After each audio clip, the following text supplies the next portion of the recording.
Kinig na lang kayo ni Nay. Buhay niyo sa amin at anak-anakan mo. Ha? Hindi ka na kasi makapaghintay kapitan eh. Gabi-gabi na sila dumating kahapon. Ngayong umaga ko na sana sila dadalhin doon para ipakilala sa iyo. Ang kaso mas ikaw patuloy ang sumadya sa akin dito. Abay, mag-aalmusal pa lang sana kami. Gusto mo bang sumabay na kumain sa amin? Well, hindi pali na lang. Siguraduhin mo lang na dadali mo sila sa barangay mamaya ha. Doon ko sila kikilatisin. Saka pa nang umalis ang may edad na lalaki ka, Bano. Matalim ito kung tumingin. Hindi ko siya natagalan dahil sumakit ang gusto ang ulo ko simula nang dumating siya. Nararamdaman ko na lang na nagkalat na pala ang langis sa dibdib ko. Galing yung sa maliit na botelyang palawit na pangontrang pintaas na suot ko. Marasa kong napasurya ulit sa papatayong grupo ni Kapitan. Siya ang dahilan ng pagmula ng langis sa kwintas ko at dahilan ng matinding pagsakit ng ulo ko. Naikuyog ko ang kamao ko. Hindi ako pwedeng magkamali.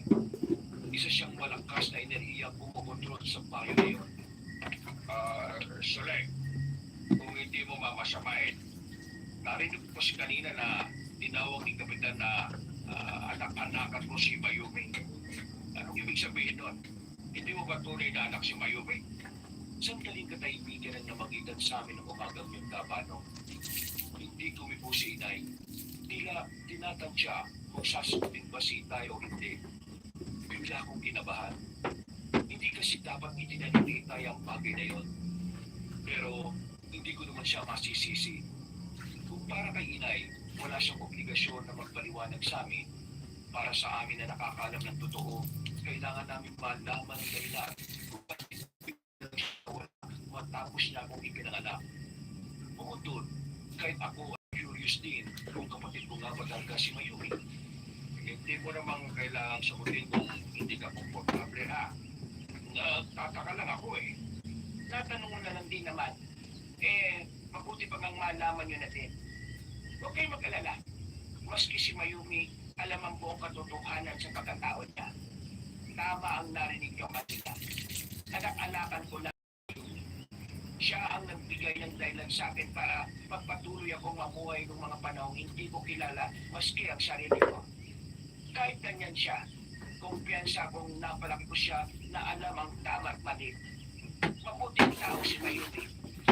Sabi ko na nga hindi mo magagawa Itay. Huwag ka mag-alala. Simula ngayong nandito na ako, tutulungan kita. Ha?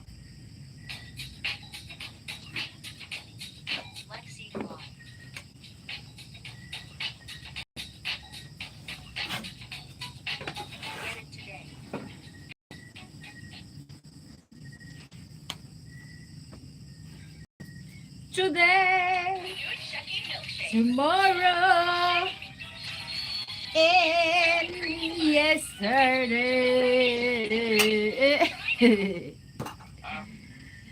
Hi. At gagawin ko ang lahat para matulungan ka. Good evening, everything. Ang mabuti practicing mo ang sinabi ko kanina. Magkapatid tayo na nagkahiwalay. Wala. Alam ko na yan.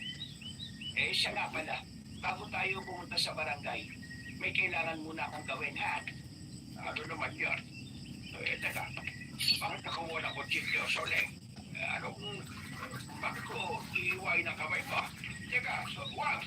Inay! Itaas mong damit ko, Karamil. Ikaw din mamaya ang ilo. Bakit ho? Bakit naman ninyo ang amoy ng tuko ko? Hagkaan yung invite ko itong kahit na sa balikan sa nila.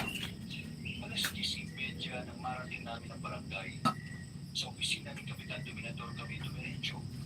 Sa lumay, nakapagtatakang may mga alipores pa din siyang nagbabantay sa kanya. Lihim akong napailing Tabano. Tila yata kahit sa sarili niyang opisina ay may banta sa kanya kaya ganoon na lang karami ang bodyguards niya. Kami agad. Di ka ganap prito lang.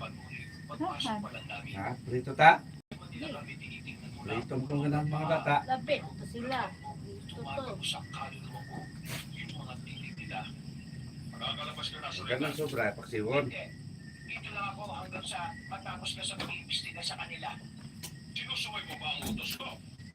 Sinabi